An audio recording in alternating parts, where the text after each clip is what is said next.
Chapter 5. Flores. Flores paced the length of her alchemy lab, chewing nervously at her fingernails. Was Sang all right? It had only been a day, but worry gnawed at her like a persistent ache.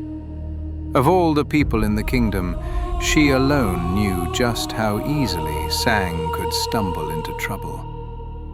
Her mind drifted back to a memory from his 20th year as a vampire, when he'd snuck out to visit the Hollow. He'd ended up at Anastasia and Throne's place, helping them brew some concoction that made everyone at the Red Cap's boots sick for 2 days. When Erendor found out, he'd been furious. Sang had been forced to apologize to every citizen personally, offer each a small pouch of coin, and then scrub the castle dungeon from top to bottom, a task that took him a full week. Sang was adventurous, impulsive, and far too carefree for his own good. At least, that's how it always seemed to Flores. She stopped in front of the mirror, catching sight of her own reflection, a privilege granted only by the blessing of Crimson Hollow. Normally, vampires saw nothing but empty glass. Tonight, she almost wished she didn't.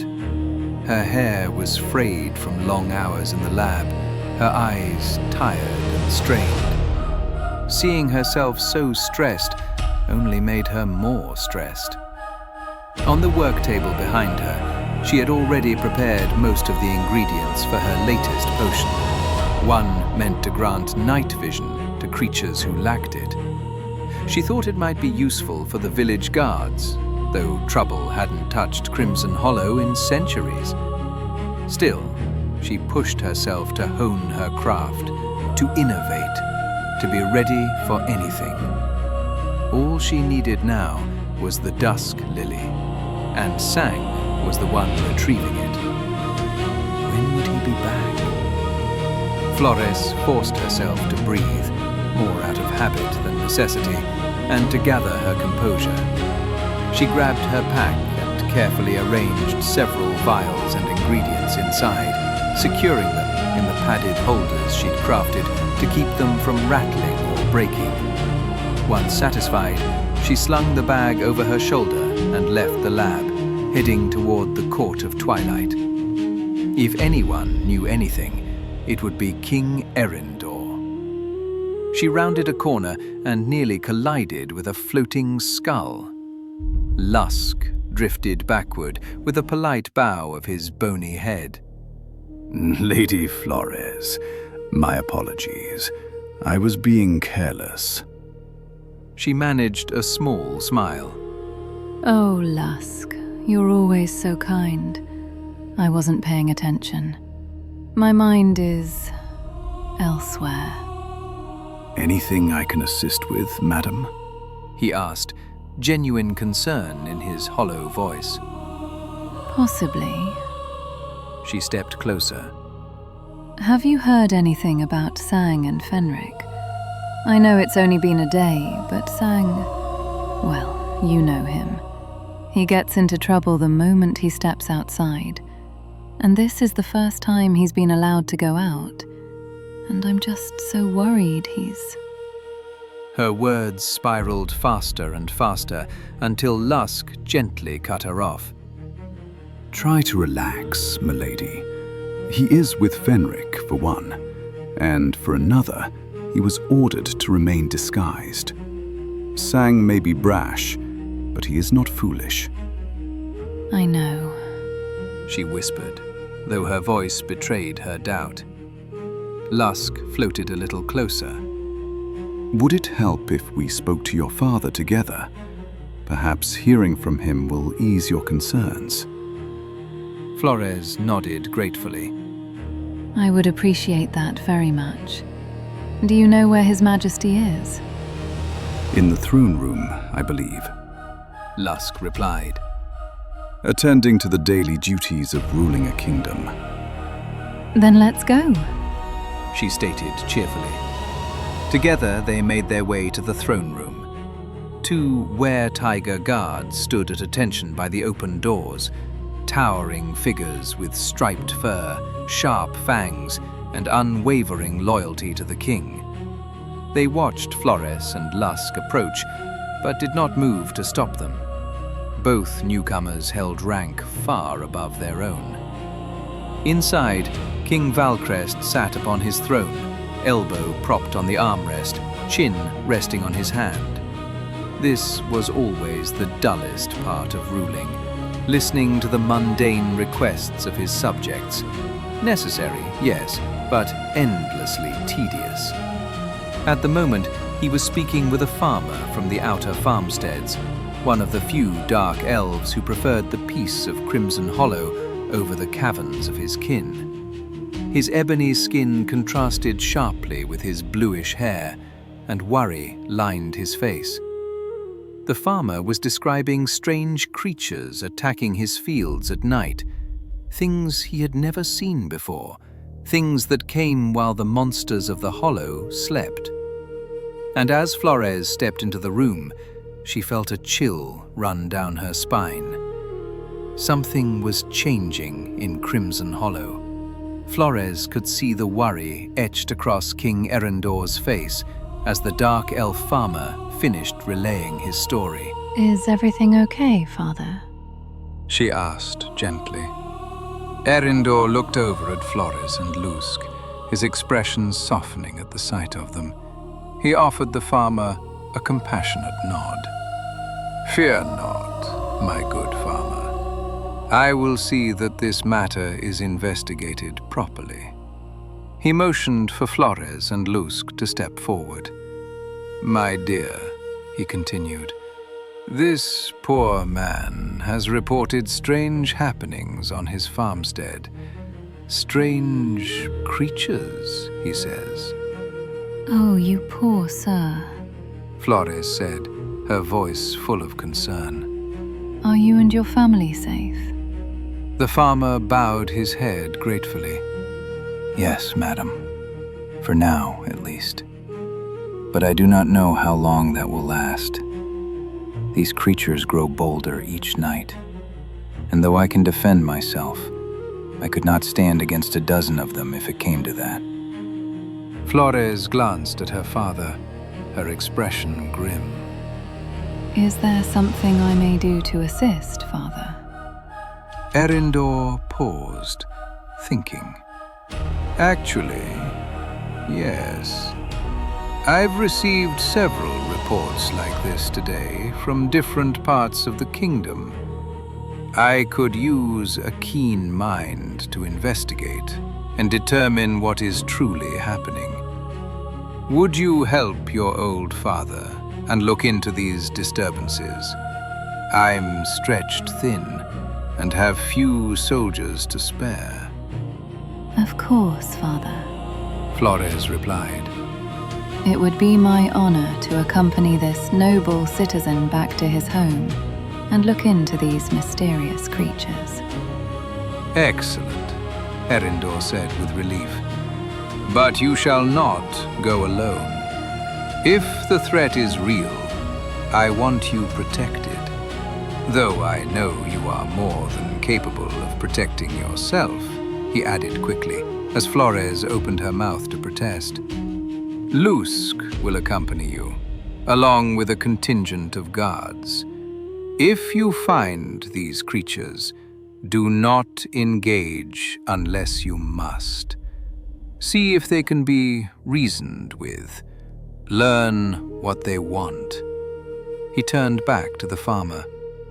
"And you, good sir, I expect you to do your part as well, should danger arise. Protect my daughter." "Of course, sire," the dark elf said humbly. "I would protect Lady Flores with my very life." He was escorted from the throne room, leaving only Flores, Lusk, and Erendor. "Was there something else troubling you, my child?" Erendor asked. Flores hesitated. It's Sang, Father. I'm worried about him. You know how he is. Erindor chuckled softly. Yes, I know exactly how he can be.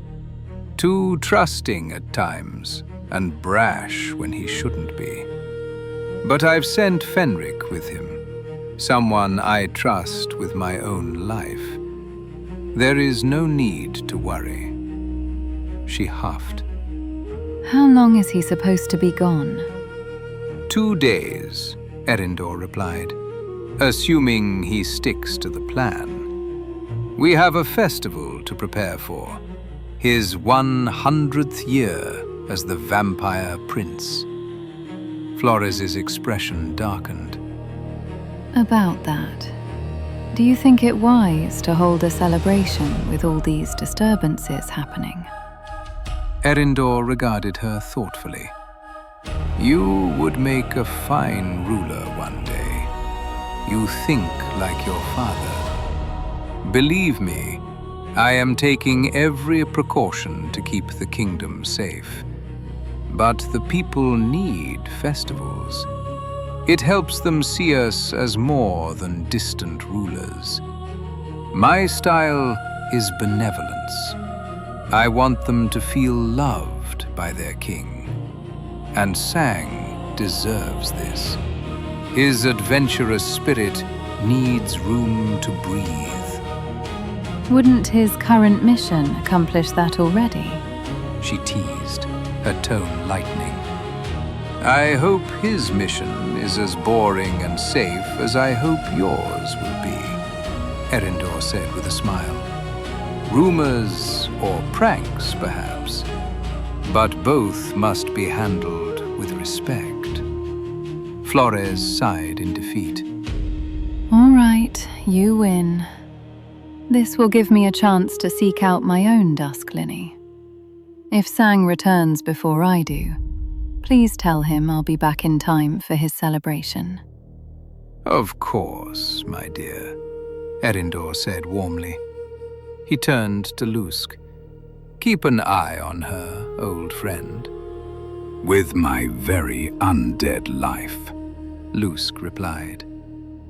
The pair left the throne room and made their way to the stables, where the guards were assembling. A carriage awaited them, drawn by 4 black nightmares. Their onyx bodies shimmered like polished obsidian, flames licking from their hooves, manes, and tails. Magnificent and terrifying creatures to behold. The carriage itself was crafted from solid oak, stained a deep cherry wood. The sigil of Castle Crimson, an ivory pair of hands cradling a crimson moon, was engraved on each side. Inside, plush red velvet cushions lined the seats, and lanterns hung from the walls for those who lacked night sight.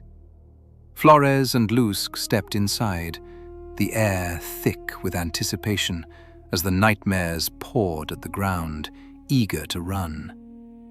On the seat beside her, Flores noticed a pack of extra supplies. Nestled within was her invention, the Etherbolt crossbow. She wasn't a strong melee combatant, so she had created something to even the playing field. The Etherbolt was an auto-repeating crossbow that fired alchemical energy bolts. At the top of the feed, she could load up to 3 vials at once, each containing a different alchemical solution she had crafted for nearly any situation. Pure arcane energy for raw, destructive force. Acidic rounds that sprayed corrosive mist, alchemical fire that burned over time, even holy water bolts, should she ever need to defend herself from the undead. It was one of a kind, and she was proud of it, though she hoped she wouldn't need to use it. She settled into her seat, while Lusk drifted down onto a cushion, resting his ever-floating skull. He cleared his non-existent throat. So, Lady Flores, He began. now that we are on this little adventure of ours, I thought we might converse about your latest project. I do so enjoy your creations. Flores's eyes lit up. She loved talking shop with Lusk. He was an astute and eager listener. Well, if you insist, she said modestly. I'm working on a potion that grants night sight to creatures who lack it. It's almost complete. I just need some dusk lily. Lusk cackled with delight. That sounds wonderful, milady. Are the effects permanent? Flores shifted anxiously. I'm not certain yet. I want them to be, but I haven't been able to test it. Based on my formula, it should last at least 24 hours, but anything beyond that, I can't be sure. Either way, milady, it is another brilliant invention. You are truly a credit to your father, and you rival even Archmage Zane in brilliance. Flores flushed. Oh, Lusk, you flatter me. Then she tilted her head curiously. Were you ever married, Lusk? Once upon a time, milady. Lusk answered softly. Many, many eons ago. He drifted into silence. I'm sorry. I didn't mean to. Nonsense. Lusk cut in gently. It was so long ago that I rarely think of it. Though, I do miss her, and that life every now and then. When I drift through the castle halls in silence, sometimes I reminisce about my past. Flores gave Lusk a look of quiet understanding. When you became a creature of death, you never forgot what it once felt like to be alive, to draw breath, to feel a pulse, to stand beneath a cold winter morning and know the day mattered because your time was limited, because any sunrise could be your last. Their curses had taken all of that from them. Now their worries were different, being hunted, losing control, hurting others. Survival no longer meant outrunning time. They were immortal in every way that mattered, destined to endure unless death itself came to collect them. I know you don't often talk about your affliction, Lusk, Flores said gently, eyeing his resting skull with compassion. but if you shared how it happened, maybe I could help cure it. No, milady. Lusk replied softly. Your talents are better spent serving the good people of Crimson Hollow. Wonderful cures, potions, that night vision brew you're perfecting. Not wasted on an old codger like me. He stopped abruptly as a sharp whistle cut through the air. The carriage lurched to a halt. Flores leaned out the window. Everything okay? Lusk drifted through the opening, scanning the tree line. In life, he had been a powerful scion, one who drew strength not from the one, nor from arcane currents, but from the mind alone. At his peak, he had been a formidable telekinetic, capable of bending the world with thought. That power had followed him into undeath, making him a deadly adversary to any who threatened him or those under his protection. Flores grabbed her ether bolt from the pack and loaded it with practiced speed. She didn't know what was happening, but she intended to be ready. Not sure, milady, the coachman called back. The front guard signaled a halt. Flores scanned the tree line, her vampiric senses sharpening. Everything was still, unnervingly still. Then, between two massive trees, she caught the flicker of a pair of orange, glowing eyes. There! She shouted, pointing. The forest exploded. Trees snapped. Shadows surged. Guards formed a protective line around the carriage as Lusk shouted, Ambush! The veterans of King Valcrest, many trained by Fenric himself, sprang into action. but even they faltered at the sight of what emerged from the tree line. Gaunt figures with grey skin and twitching, unnatural movements. Eyes burning orange, mouths sewn shut, leaving only the sound of their feet scraping across the earth. And they moved with terrifying speed. 4 riders of the vanguard charged forward on their nightmare steeds. The lead guard drove his 3-pronged trident straight through the skull of the first creature, skewering it with brutal force.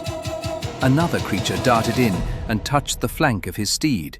The nightmare shrieked, rearing violently, and crushed the creature's head beneath its flaming hooves.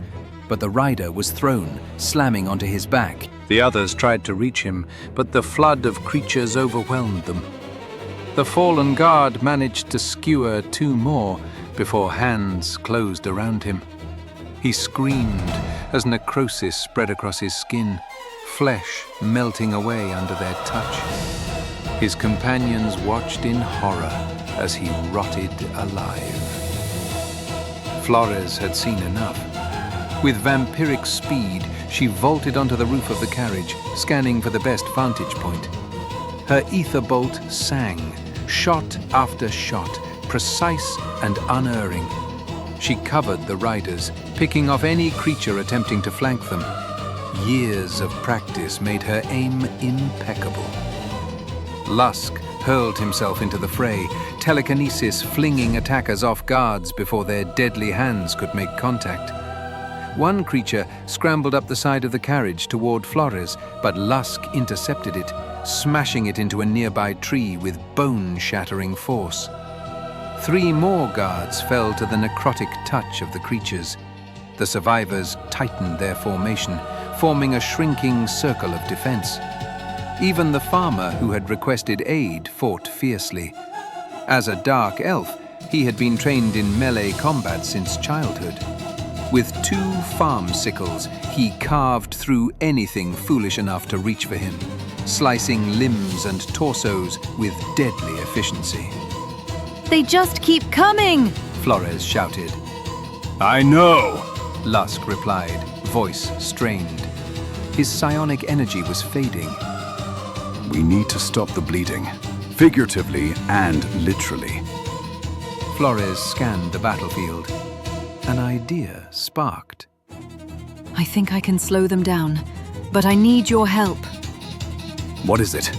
He panted, flinging another creature 20 feet into the air. That tree line, they're pouring out from there. If you can throw this oil flask just right, I can ignite it with a flame round. It'll buy us a few seconds. Lusk nodded. I can try, but what if they go around the fire? Let's hope they're not intelligent enough to think of that. She shouted over the chaos. Lusk gripped the flask between his teeth and floated toward the tree line. Flores kept firing, supporting her dwindling forces. There were so many of the creatures. Her guards fought valiantly, but without intervention, they would be overwhelmed. Lusk drifted into position near the tree line and sent a telepathic message. I am ready, milady. Tell me when to throw the flask. Flores responded mentally. Lining up the shot now. 1 moment. Focused on her aim, she didn't see the twitching creature skitter up the side of the carriage until its hand clamped around her ankle. Pain exploded through her leg. She cried out, kicking wildly until the creature lost its grip. She rolled off the roof and dove through the opposite carriage door, slamming it shut and locking the latch. But the creature didn't care about barriers. Its head phased straight through the wooden door, followed by grasping hands. Flores shrieked and scrambled backward, raising her ether bolt in pure panic. She fired repeatedly until the creature collapsed, its body falling limp outside the carriage. Lady Flores, are you all right? Lusk called, alarmed. I'm fine. She gasped, though her voice trembled. These things can phase through walls. We need to hurry. She pushed herself upright, wincing as she put weight on her injured leg. Her regeneration wasn't working. The necrotic touch still burned beneath her skin, but she forced herself out of the carriage and back into position. Lusk hovered where she'd left him, waiting for the signal. Flores steadied her breathing, propped the ether bolt against the carriage frame, and took aim. Once the shot aligned, she sent the command telepathically. Now! Lusk hurled the flask skyward. Flores fired a flame round that struck it mid-air, shattering the glass and sending burning oil raining down over the tree line. Dozens of creatures were instantly set ablaze. They shrieked silently as their bodies ignited, turning to cinder far faster than anything living should. Lusk returned to the carriage and with one final surge of psionic strength, unleashed a blast of raw psychic force. The wave sent creatures flying in all directions, clearing a path for the remaining vanguard to regroup. The wall of fire did its job, slowing the relentless tide. Flores and Lusk climbed back into the carriage. Everyone stay close. Flores shouted. Retreat to the farmstead. We'll make our stand there. We're too exposed out here. The vanguard and the farmer agreed instantly. What remained of the soldiers, barely a dozen, spurred their flaming steeds toward the farmstead at full speed. Flores exhaled shakily. What in blazes were those things? Lusk shook his floating skull. I do not know, milady, but they were deadly even to vampires. And, as you say, they can phase through walls. If someone were to organize them, our kingdom would be in grave danger. Flores stared out the window at the chaos fading behind them, dread curling in her chest. Then, the pain in her leg flared again. Damn thing grabbed me. She muttered, examining the wound. Their touch is necrotic. It withers flesh, even undead flesh. My regeneration isn't healing it. I'm going to try something. She rummaged through her pack and pulled out a small bottle filled with thick black liquid. She drank it without hesitation. Relief washed over her as the wound began to mend. Oh, thank the one. She breathed. What was that? Lusk asked. Vampires can't drink normal healing potions. They burn us. So I made one specifically for our kind. Took ages to perfect, and I even had to consult Master Zane. Lusk chuckled. You truly are a wonder, milady. Flores managed a small smile, though her eyes remained troubled. I just hope Sang is all right. If we're running into these things, what is he facing out there?